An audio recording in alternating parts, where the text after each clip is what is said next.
Ada satu dimensi yang baru di Web3 dibanding Web2 adalah ownership kepemilikan. Oke. Karena NFT itu sendiri adalah sebenarnya kan medium. Itu kayak analogi lagi itu kayak kanvas. Kanvas itu mau bisa diisi apapun, mau diisi lukisan atau diisi kontrak perjanjian Atau peta harta karun.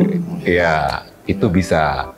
Industri kreatif kan ada ini kan, ada benang merahnya itu intellectual property. Nah, apakah orang-orang yang membeli produk industri kreatif untuk dijual kembali itu adalah agen properti?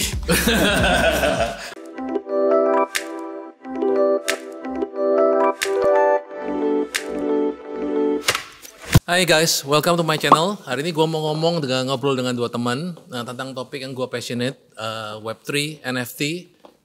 Ini teknologi of the future, tapi happening fast right now. Jadi kita mesti mau nggak mau, seperti katanya salah satu teman nanti, inevitable, keniscayaan sudah pasti akan terjadi. Jadi langsung aja gue kenalkan. Pertama, Andy Fajar Handika. Ini my partner, my co-founder di Netra. Kemudian juga ini aktor, model yang katanya kurang laku, tapi startup founder juga, Dennis Adiswara. Welcome guys. Apa kabar? Hari ini kita ngobrol santai aja, tapi topiknya lumayan serius tapi nyantai aja tentang Web3 sama NFT. Karena kebetulan you guys kan involved nih di project Netra juga nih. Tapi kita ngomong NFT secara general lah sampai ke Netra dah. Oke. Jadi gimana menurut Dennis, Bro Dennis yang dari film ke Web3 juga ikut NFT sekarang ini healthy nggak growingnya? Kalau untuk di zaman lagi winter sekarang ya, di seluruh project-project kita lagi winter sekarang, aku rasa justru NFT sedang masa eksplorasinya, lagi getol-getolnya eksplorasi. Atau purification ya, justru yang scammy hilang semua. Justru itu, gitu, justru itu. Karena yang scammy itu mulai menghilang, orang-orang serakah itu sudah menghilang, yang tersisa tinggal orang-orang yang memang getol untuk mencari tahu dan melengkapi teknologi tersebut. Iya. Bagi kalian yang mau lihat lebih belajar basicnya juga tentang dalam hal ini Netra NFT, juga bisa lihat di dua episode sebelumnya, nomor 29. Waktu itu dengan Andy sama Brian dari Netra. Oke, kita ngomong NFT di tengah-tengah masyarakat yang kemarin beberapa bulan lalu euforia, metaverse, Web3, NFT. Kemudian sekarang ini jadi gimana nih NFT? NFT purification-nya ini karena pemfilteran yang scammy hilang, kemudian yang stay itu yang mana? Kalau menurut saya itu kan purification ya, capitulation ya. Penggal semua gitu ya. Oh aduh.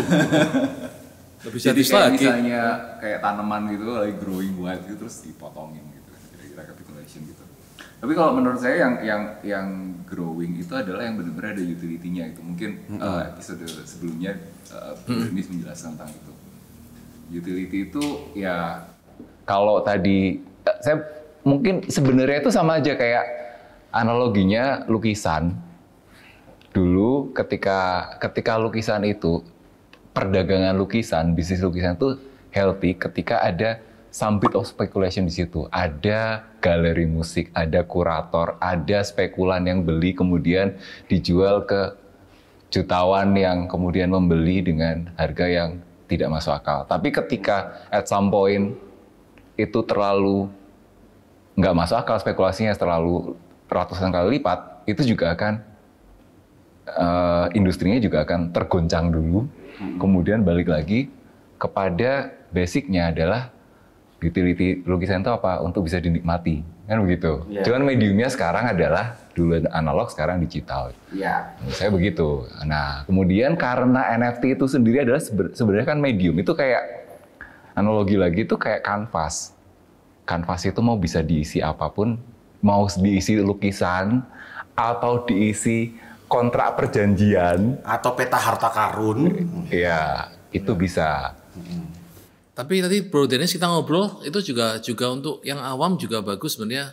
Kalau misalnya seperti Netra kasusnya kan, kita punya Netra, ada utility, kegunaan yang jelas dalam sharing royalty kan.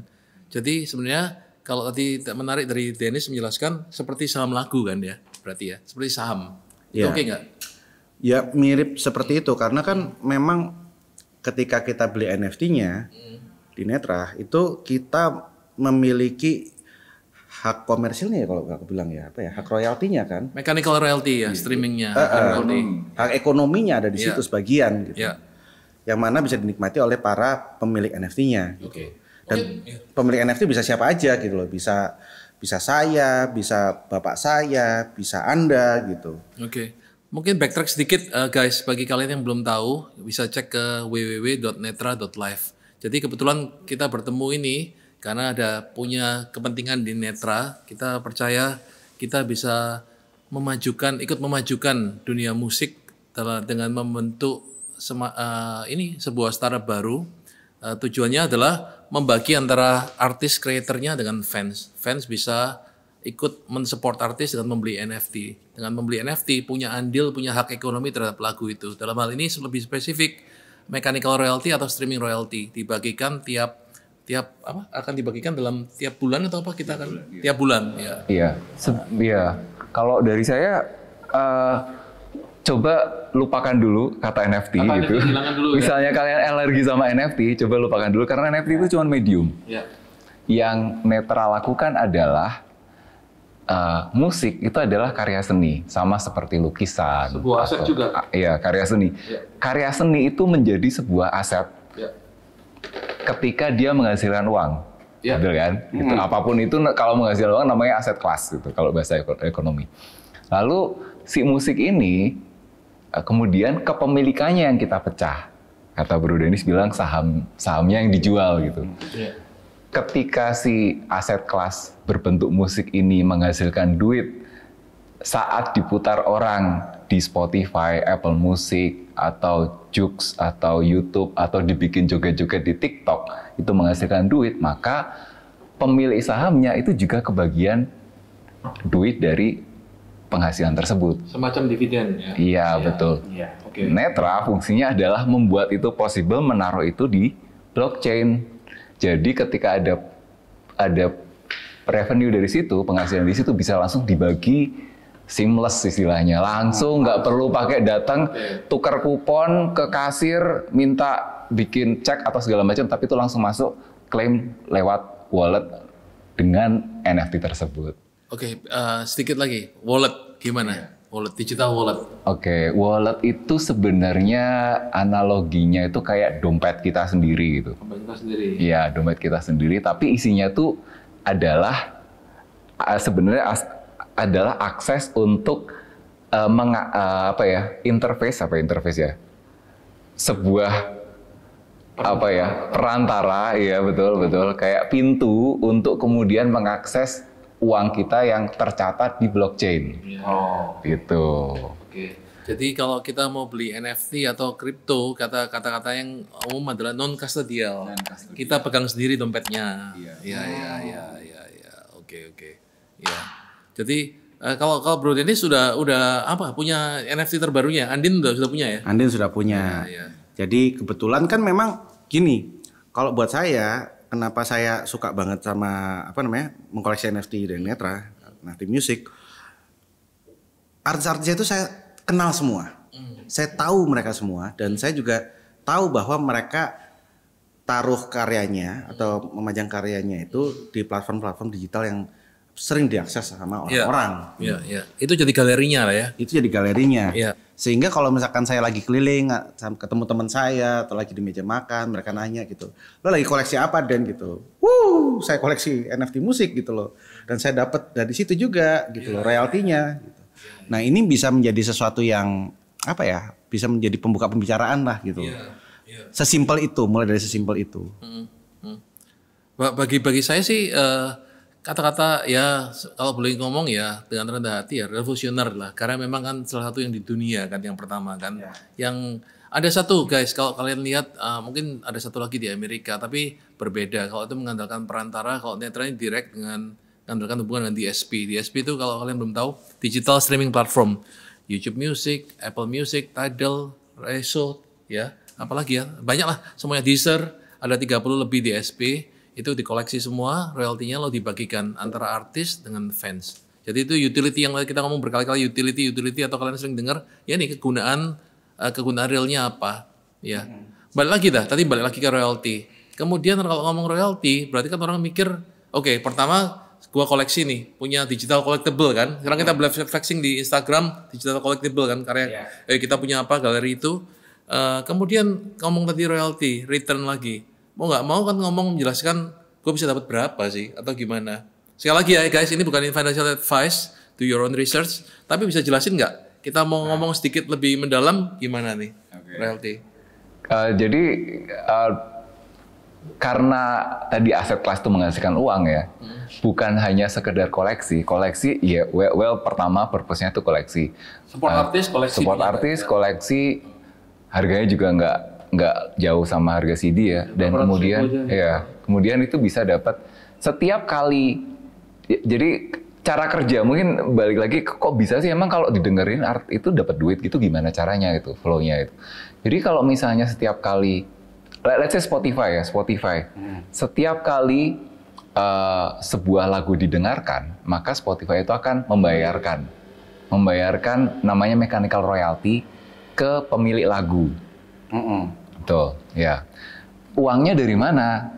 Spotify kan butuh duit tuh. Ya, buat ngasih ke artis. Buat artis itu uangnya dari mana? Yang pertama dari subscription. Oke. Yang kedua adalah dari iklan. Kalau yang gratisan. Oke. Gitu. Jadi nggak sekedar bedanya dengan NFT yang lain tuh tidak sekedar duit atau value yang dihasilkan, tidak sekedar dari spekulasi beli murah dijual tinggi, tapi benar-benar itu dari outside, dari pengiklan, dari orang yang bayar Spotify, subscription itu kemudian masuk ke pemilik lagu tersebut, yang mana adalah pemilik NFT. NFT is just a medium. Itu berapa persen itu sebenarnya kalau itu beda-beda di website Netra bisa dilihat, itu namanya APR, annual percentage rate itu adalah annual percentage return ya. Annual percentage return ya. Itu ngitungnya begini, misal nih APR itu rata-rata Netra itu sekitar 17, ada yang sampai 20% juga itu. Artinya misalnya NFT harganya 1 juta. Tapi nggak ada rata-rata 300 ribu ya. Biasanya 500 ribu itu. APR itu 20%. Maka dalam 1 tahun 500 ribu itu akan menghasilkan 20% dari 500 ribu itu. Jadi sekitar 100 ribu. Kamu akan dapat 100 ribu dari NFT tersebut yang bisa diklaim dan bisa di cash in, cash out, atau terserah mau gimanain gitu dalam bentuk USD. Gitu. Dalam bentuk USD, bukan dalam bentuk kripto yang native yang harganya naik turun, yang sekarang harganya dulu kayak Bitcoin harganya 50.000 sekarang dari 20.000 gitu. Enggak, tapi itu stabil sesuai dengan harga dolar karena Spotify, Apple Music, YouTube Music semuanya tuh bayar ke Netra itu dalam bentuk US dollar. Kita cuma meneruskan saja. Oh gitu. Royalty-nya US dollar, jadi sehingga dibuatkan stable coin ya. Stable coin USDC lah ya. Tapi sama aja dengan US dollar itu ya? Sama aja, satu one per one. Oke, kripto dan karifan fiat ya. Oke. Jadi kalau ngomong di APR, annual percentage return, itu sama aja seperti gua taruh di bank, kalau di saving atau tabungan hampir 0%. Kalau naruh 100 ribu ya dapatnya hampir 0. Enggak, 100 ribu habis, kena biaya administrasi. Oh iya, administrasi. Katakanlah nggak ada biaya administrasi. Nah, sekarang katakanlah 100 ribu, lalu deposit dapat 3% atau 4% maksimal, berarti dalam setahun APR-nya kalau 4% dapat 4 ribu ya? Betul.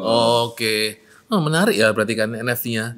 Iya. Tapi ada lagi konsep tuh yang harus dijelaskan. Kan APR tadi kan katanya kalau kita lihat di websitenya netra.live ada 17,5% atau lebih kan APR kan. Itu juga ada gabungan dengan entity. Nah, itu salah satu yang mendesain entity adalah ND, Netra Transitory Token. Apa artinya? Ya, oke. Kita berarti track back dulu ke hakikat dari Web3. Hakikat. Keniscayaan, hakikat. Hakikat. Nah, lama-lama kita masuk Web3 itu Rogo Sukmo. Iya. Web3 itu kan ada satu dimensi yang baru di Web3 dibanding Web2 adalah ownership, kepemilikan. Oke.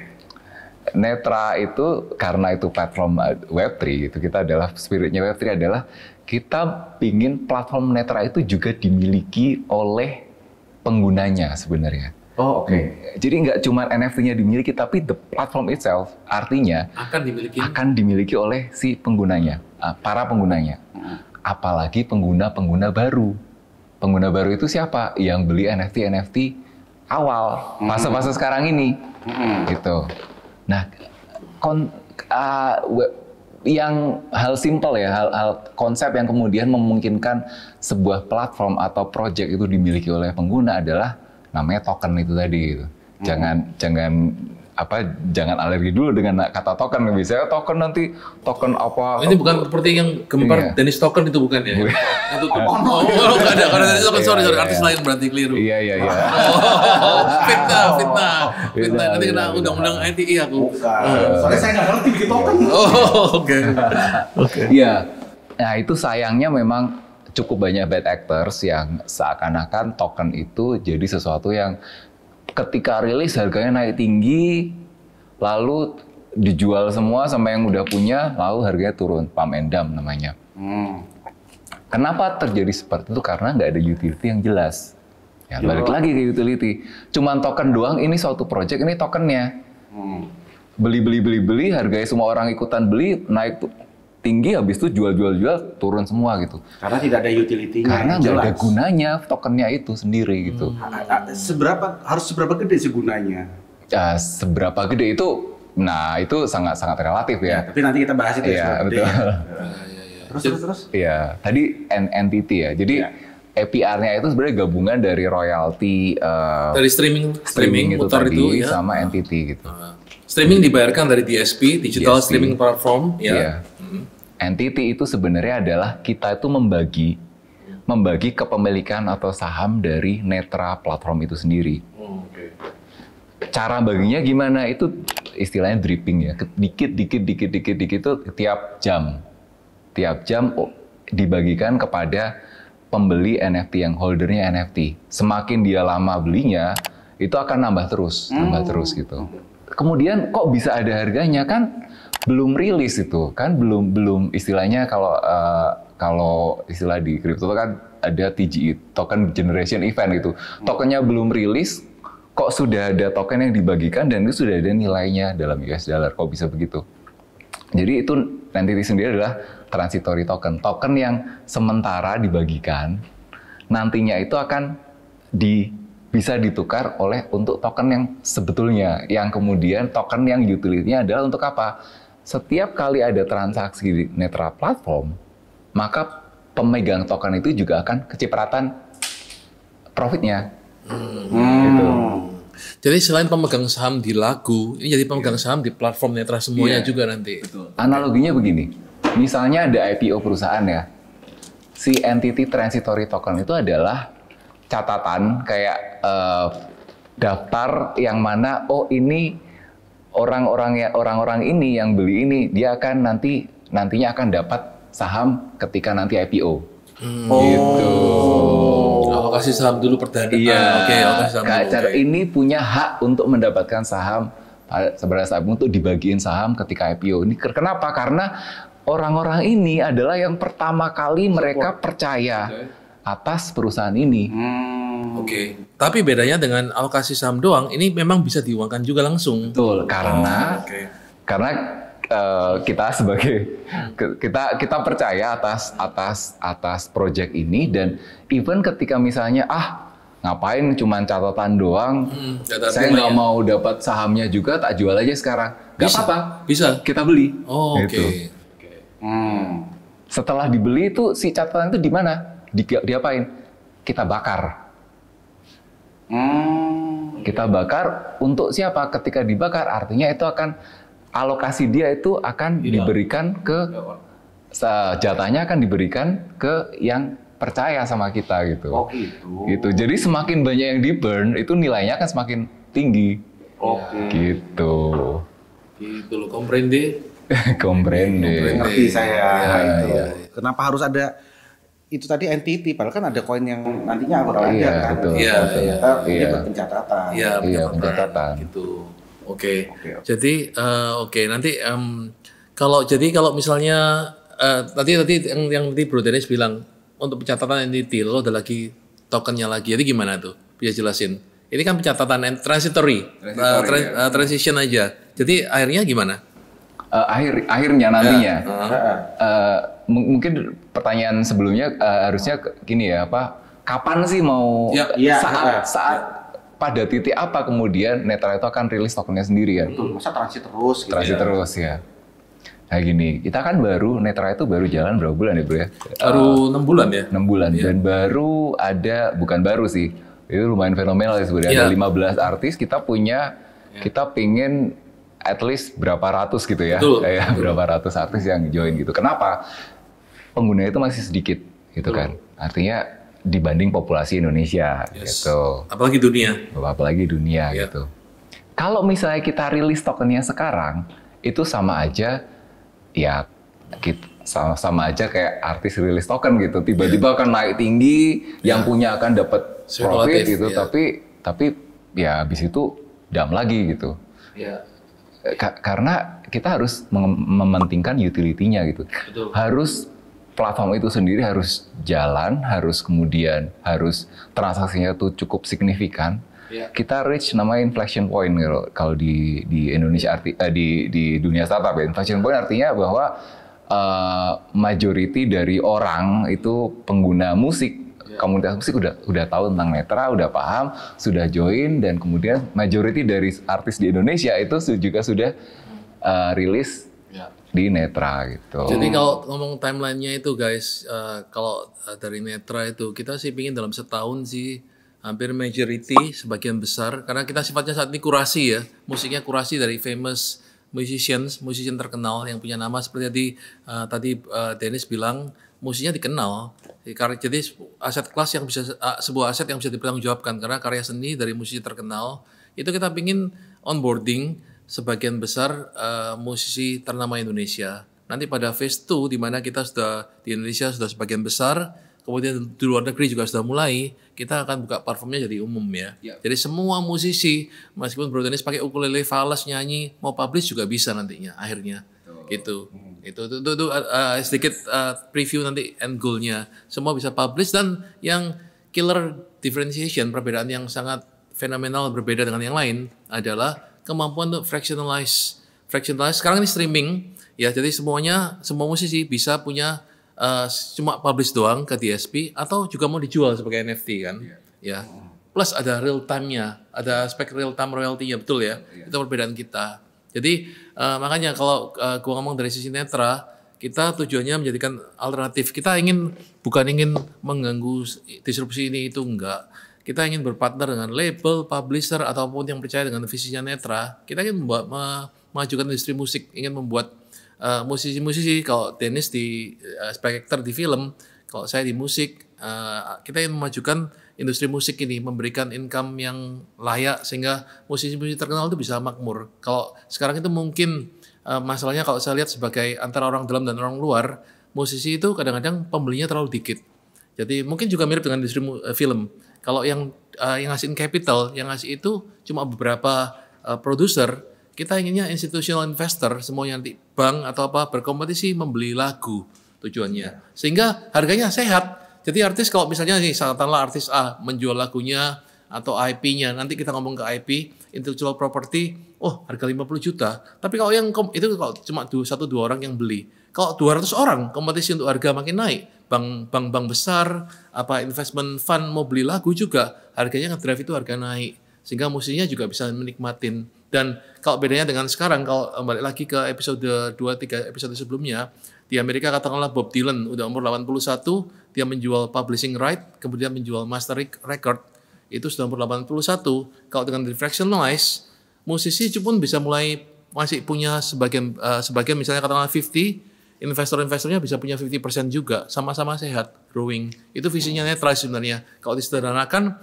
kita ingin, ya seperti yang dikatakan dari Dennis, saham, semacam saham lah. Sehingga orang bisa invest di musisi, membeli saham lagunya. Dan kita ingin, yang beli itu banyak, bukan sedikit. Kalau bayar sedikit kan, jadi buyer's market kan, yang menentukan harga buyer. Tapi karena barangnya banyak, ini jadi yang sellernya, penjual lagunya, bisa ikut nikmat karena berkompetisi menaikkan harga. Itu visinya guys. Dan juga untuk retail investor juga kita nggak pingin mereka sekedar beli dan habis itu apa namanya exit liquidity. Itu parah banget. Waduh, apalagi nih ini agak sedikit. Itu kita saya melihat kalau saya pribadi ya, ketika melihat NFT Netra ini dan juga mekanisme apa namanya tokenization di belakangnya, economics di belakangnya, saya juga ngerasa bahwa ini agak apa ya bisa dibilang agak berbeda gitu loh. Karena banyak NFT itu mereka jual murah berharap untuk dibeli segera, terus dijual ulang dengan harga berkali lipat, sampai di satu titik tertentu harganya itu sudah keterlaluan mahalnya. Gak ada yang beli lagi. Dan gak ada yang beli lagi. Itu tapi urusan belakang katanya nanti. Iya, itu katanya biasanya urusan belakang. Tapi menurut saya itu penting. Itu harus sudah dilihat dari awal gitu loh. Karena kan kasihan yang paling belakangan beli. Gitu. Nah, mereka-mereka yang di belakang itu adalah exit liquidity alias duit mereka buat keuntungan mereka-mereka yang sudah jual duluan. Oh iya. Gitu sih. Oh itu maksudnya guys. Yang jual di awal. Nah, itu menurut saya akan bisa lebih fair. Kalau saya pakai perspektif atau sudut pandang dari pelaku industri kreatif, kenapa harus saya suatu hari nanti misalkan saya harus meng-NFT-kan apa namanya karya saya gitu di Netra misalkan ya.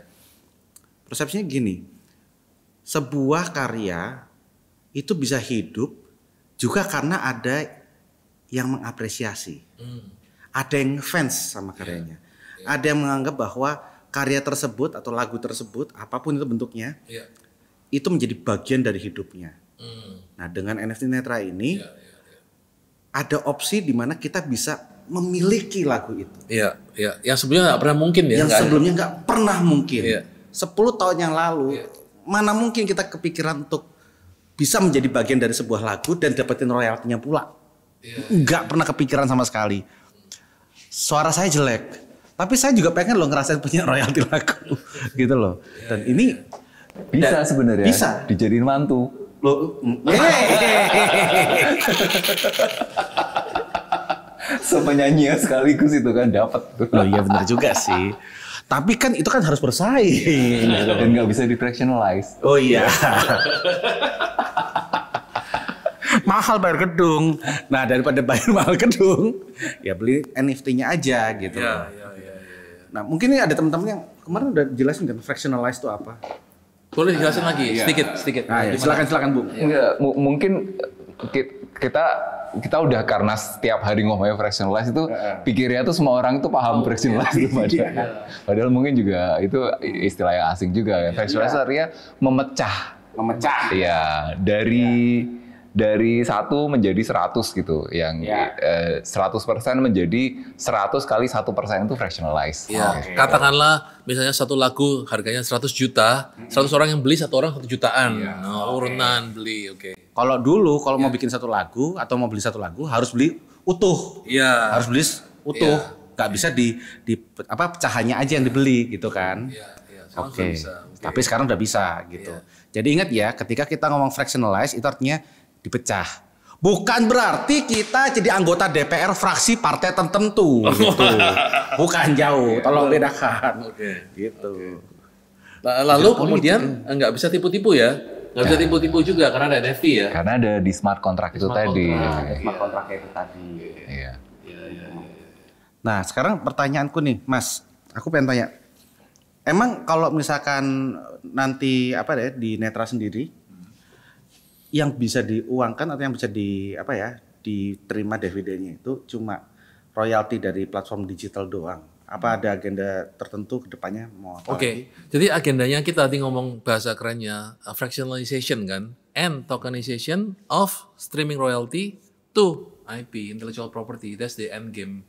Intellectual property IP. Karena musik bedanya dengan lukisan, karya seni yang lain, musik punya banyak recurring royalty kan, ada streaming royalty yang sekarang di-tackle Netra, mechanical atau streaming royalty. Kalau dulu mechanical ada printing CD, itu mechanical juga. Jadi setiap pendapatan setiap penjualan CD yang laku, sebagian itu nanti akan lari ke ke yang punya master record. Ya, itu master recordingnya. Jadi kalau sekarang mechanicalnya, physical CD-nya hampir hilang, sekarang tinggal streaming. Sama aja. Streamingnya dapat royalti juga. Jadi mechanical printing CD atau serang reproductionnya dalam bentuk streaming tetap dapat royalti. Royaltinya dibagi. Itu satu, mechanical royalty. Synchronization right atau music licensing. Katakanlah Bro Dennis bikin film apa namanya tadi, Pagelaran Gaib atau Perjanjian Gaib. Lalu musiknya pakai Netra. Kita kan nego berapa nih? Nah kita ingin buat jadi platform sehingga bidding semuanya. Kalau harganya nggak masuk ya udah, mungkin ada bank yang mau beli atau apa. Ini kita mulai synchronization right. Itu yang kita jadi satu persatu kita ingin semuanya kita gini loh. Kita ingin ya itu musik jadi makmur dah. Kalau musik makmur kan beli banyak gitar, ya kan. Nah, itu. Nah, jadi kita nggak ingin musisi katakanlah ada satu penyanyi Surabaya, saya nggak usah nyebut namanya, nggak enak lah. Tapi sampai tuanya meninggalnya sakit pun sampai ngutang-ngutang, itu kan lagunya padahal legend kan. Jadi itu kan terenyuh ngeliat hal seperti itu kan, tidak harusnya gitu. Oke. Ya. Jadi supaya mereka bisa mendapatkan untuk para seniman atau pelaku seni kreatif itu mendapatkan recurring. Bisa di depan dapat individual investor, katakanlah pembeli NFT yang harganya 300.000, 500.000, atau ada institutional investor, institusi yang besar. Wes tak borong aja, gue beli semua dah, gue support seneng lagunya, direkturnya katakan direktur bank, lagunya berapa? Oke, gue beli karena ini satu aset kelas yang katakanlah pemerintah lah, karena barusan ini kan rame kan, karya seni lagu atau kreatif yang lain bisa diagunankan bank kan, jadikan agunan. Oh kan? iya, nah itu tujuannya ke situ, tujuannya itu Netra mulain itu sehingga musisi atau nanti industri kreatif yang lain ya, peserta yang lain tidak harus kere sampai mau meninggal baru jual karya seni, enggak. Mulai sekarang di fractionalize bisa, gitu. Katakanlah ya itu katakanlah yang real selain streaming royalty, synchronization right mau dipakai lagunya untuk filmnya Bro Dennis, bayar kan? Nah itu yang beli NFT holdernya nanti untuk synchronization right dapat bagian juga, gitu. Dan endgame-nya bukan cuma Indonesia, karena dari pihak luar negeri juga sedang hubungin Netra sih. Jadi kita one by one sih. Tapi tahun ini kita memang ingin jadi proof of concept yang sukses. Indonesia itu musisi-musisi mendukung dan mulai masuk dari streaming ke lain-lain gitu, ke negara lain juga. Karena synchronization right ini istilahnya big boys game lah. Gitu. Kita enable retail investor itu bisa masuk ke big boys table gitu. Jadi nggak perlu modal ratusan juta untuk punya IP dari lagu tersebut. Cuman modalnya mungkin ratusan ribu di situ, tapi punya fraction dari situ. Tapi ada topiknya gini, itu menambahkan dari Andi. Kalau sekarang ini lagi musim, katakanlah di Inggris lah, ada investment fund yang beli old catalog. Old catalog itu lagunya udah jadi bertahun-tahun. Kendalanya orang lagi lah di Amerika, di Inggris ini bagi kalian yang mendengarkan industri musik pasti tahu yang saya maksud lah. Investment company beli lagu-lagu old catalog, pemenang Grammy lah atau apa, dibeli semua, dipunyain haknya, hak musiknya, hak ekonominya dipunyain. Ya is okay, itu bagi saya seperti coal mining, pertambangan batu bara, berharga, mahal lagian kan, krisis kan, tapi kan nggak akan habis. Tapi kalau renewable energy terbarukan kan nambah terus. Bagi saya lagu-lagu baru masuk ini, balik lagi ke planningnya Netra. Kalau kita kan menjadi platform untuk musisi untuk utilize semua hak ekonominya, kita mendapat resource baru, ini renewable. Kalau triknya gini, jadi kalau saya musisi nih, saya atau Andy atau Dennis buat lagu nih, kalau dijual sekarang lagunya belum mature, baru dibikin kan, belum populer kan. Kalau dijual sekarang ya sama, nggak ada yang menarik. Tapi kalau Dennis seperti Bob Dylan nyanyi di mana-mana, mbak ukulele di pinggir jalan, itu siapa itu Mamet kok ngapain serang ngamen gitu kan, lama-lama ngetop, lagunya ngetop, ya sama-sama nikmatin kan. Nah makanya di fractionalize, dibagi lagi, misalnya 50% punyanya Dennis, sehingga Dennis tempat semangat promo, 50%-nya investor, apakah individu atau institusi, kan sama-sama growing. Ya itu yang unggulnya gitu. Jadi, yang orang belum terpikirkan kan, mau belinya lagu yang legend aja, kenapa? Karena udah jadi kan puluhan tahun. Udah dikenal. Iya udah dikenal, tapi nggak harus gitu. Kalau saya punya lagu, saya masih punya saham ke lagunya, kan saya kan semangat promo terus. Si investornya juga semangat, gitu, sama-sama growing. Akhirnya bahkan si pembeli NFT-nya bahkan ikut mempromosikan ke saudara-saudaranya gitu. Sama-sama populer. Itu kayak misalnya saya punya saham Unilever misalnya, maka saya akan beli otomatis akan beli barang-barang Unilever. Keluarga saya juga kemudian ya udah belinya ini aja. Kenapa? Saya punya sahamnya itu. Kalau misalnya lu beli semakin banyak, nanti dividendnya semakin gede. Iya. Jadi kalau kita katakanlah kita beli NFT-nya Erwin Gutawa, DJ, Andin lah, Balawan, Topati, Ecak Sumantri, Bintang Indrianto yang basis senior Indonesia, kan sama-sama growing dengan dia.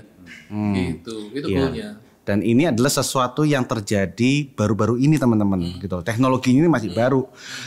Karena sebelum zaman sekarang ya belum bisa gitu ya. Dulu tuh mungkin susah karena apa ya, pencatatannya karena nggak ada blockchain ya. Pencatatannya mungkin apa namanya susah dilacak, mungkin tidak transparan sehingga tidak sinkron catatan satu dengan yang lain gitu kan. Tapi sekarang dengan adanya blockchain ya bisa gitu. Menarik sih. Nah, kalau katakanlah orang sebagian yang apa namanya jadinya alergi terhadap term Web3, kripto, NFT. Kemudian tambahin lagi kan berita-berita kan sekarang resesi. Gimana? Bro Andi kan ekonom katanya, ya kan? 2023 dengan blockchain dengan NFT gimana nih 2023? Kayak saya ekonom abal-abal sih. Saya nggak bisa memprediksikan masa depan ya, tapi bahwa ini kalau yang kita dilakukan di Netra itu sebenarnya nggak, esensinya itu adalah industri musik kan. Musik itu sudah ada dari dulu, dinikmati semua orang. Hanya saja yang kita buat adalah bagaimana membuat lagu itu, kepemilikannya itu bisa dipunyai banyak orang dengan mudah. Gitu. Dan penghasilan dari lagu tersebut semakin banyak orang yang mendengarkan semakin besar, dan itu juga kita bagi juga ke pemiliknya gitu. Sesimpel itu sebenarnya. Kalau menghilangkan unsur NFT, Web3, resesi segala macam itu esensinya itu. Kenapa harus pakai NFT, Web3? Karena teknologi yang memungkinkan itu ya hanya itu. Gitu. Ya. Tentu aja nanti ada landasan perjanjian hukumnya adalah. Iya. Tapi teknologinya itu. Mungkin kalau 10 atau 20 tahun yang lalu ada Web3 pun juga ini pasti akan ada gitu. Oh, kayak kalau Muhammad Hatta dulu ada Web3 waktu itu. Web3 itu esensialnya adalah koperasi kan sebenarnya gitu, kepemilikan gitu. Sebuah Web3 desentralisasi, ownership itu adalah sebenarnya ketika perusahaan itu masuk ke Web3, esensinya dia adalah sebenarnya koperasi gitu. Itu yang dimiliki oleh anggota-anggotanya gitu. Itu tapi konsep sudah ada dari dulu sebenarnya. Iya. Tapi sekarang kayak bahasa canggihnya DAO ya. Iya, betul. DAO. Apa? Autonomous Organization ya. Iya sih, karena memang teknologi baru sekarang. Spiritnya, cita-citanya sudah dari dulu. Ya mudah-mudahan ini jadi momentum tepat sih. Saya sih percaya resesi nggak resesi sih, karena kita kan apa namanya aset dasarnya bisnisnya Netra membantu musisi ini kan satu aset kelas yang real kan.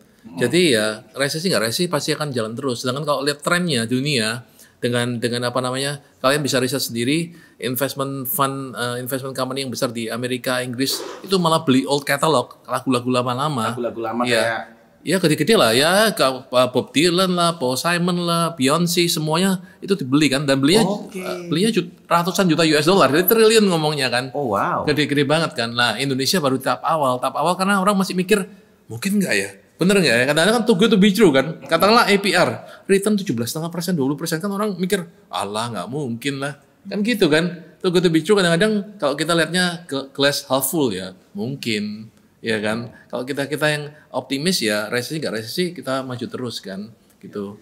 Jadi kalau karena memang punya vested interest di Netra, Andy juga, ya kita sih percaya sih project ini akan maju terus. Kalau dari ini dari Andy atau dari Dennis ada closing thoughts nggak, gimana untuk teman-teman yang dengerin tentang dunia NFT musik ini? Closing thoughts ya. Kunci kesuksesan adalah the key of success. Key of success adalah dalam kripto adalah jangan lupa 12 kata kunci. Iya betul. Oh itu gawat itu kalau. Apa ya? Ketika kita ngomongin tentang musik dan apa ya, produk ya industri kreatif secara umum gitu kan. Benang merahnya itu satu, intellectual property. Gitu loh. Benang merahnya di situ, intellectual property. Dan intellectual property sudah terbukti memiliki bisnis model yang berjalan. Gitu loh. Apapun itu gitu loh. Cuma ya memang variasinya banyak aja gitu. NFT, Web3 itu hanyalah teknologi yang mendukung proses bisnis model tersebut berjalan dengan lebih baik nantinya. Jadi intinya adalah kalau misalkan kita lihat ada orang mau jualan NFT, siapapun itu, make sure di belakang itu ada bisnis model yang memang bisa berjalan dan dipertanggungjawabkan. Itu aja dulu. Gitu. Tapi ini juga menumbuhkan satu pertanyaan baru sih sebenarnya. Waduh, apa itu? Padahal closing thought sih kok nyambung lagi cerita Iya. Apa itu? Industri kreatif kan ada benang merahnya itu intellectual property. Nah, apakah orang-orang yang membeli produk industri kreatif untuk dijual kembali itu adalah agen properti? Masuk akal, make sense. Iya. Nah, itu dia. Iya. Nanti saya pakai jas hitam dan dasi nanti. Gitu Waduh. Saksikan di acara podcast Dennis berikutnya. Waduh. Oke. Saya kasih pertanyaan. Menarik. Udah jangan saya. Menarik. Kalau dari Andy? Kalau saya sih gini sih, jangan terlalu kalau misalnya percaya dengan bahwa kita tentang netra dan konsep bahwa intellectual property atau musik itu sebagai yang bisa menghasilkan duit itu kita bisa miliki. Jangan berpikir tentang Web3, NFT segala macam gitu ya. Iya. Itu cuman medium saja. Bahkan sekarang itu kalau masuk ke websitenya Netra itu nggak perlu punya wallet, tadi sempat kebahas nggak perlu punya wallet. Wallet kan orang pusing kena, waduh harus buka Coinbase wallet, MetaMask. Sekarang nggak gitu. Gimana tuh? Itu masuk ke website Netra, itu klik sign in itu kita bikinkan wallet di belakang layar. Otomatis. Iya. Non custodial juga, bukannya wallet itu duitnya itu ada di dalam kita yang megang di Netra, enggak gitu. Itu key-nya segala macam itu ada di browser kalian gitu. Kalian yang memiliki bisa diekspor mau dipindah kemanapun terserah gitu. Tetap safe. Tetap safe ya. Okay. Ya asal password private key-nya jangan ditulis terus dikasihin orang lain gitu.